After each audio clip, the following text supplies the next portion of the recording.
Welcome to Luca and Miguel. Enjoy the video. You begin by preparing the essentials. Make sure cellular data is on and you've updated iOS and carrier settings, because many hotspot issues stem from outdated profiles. Once done, open Settings right arrow Personal Hotspot and toggle it on, then confirm the Wi-Fi password so clients can join. You should also restart both your iPhone and the device you'll connect. Rebooting clears temporary glitches and forces a fresh network negotiation, which often fixes the connection before you dig into more complex steps. Now you tackle the middle steps. First, test different tethering methods.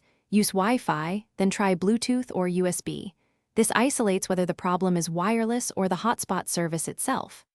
Next, if devices still can't see the hotspot, go to Settings right arrow General right arrow Reset Network Settings.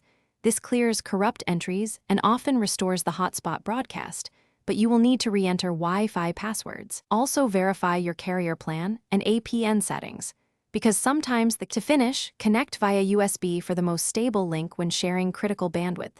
Make sure you trust the computer prompt on the iPhone. If authentication or visibility errors remain, sign out of iCloud and sign back in, because account sync issues can affect personal hotspot. Finally, if nothing works, toggle airplane mode for about 10 seconds to reset all radios, then turn it off.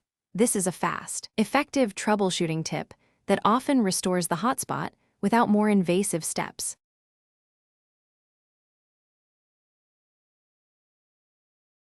Thanks for watching and please subscribe. It's the best investment you'll ever make.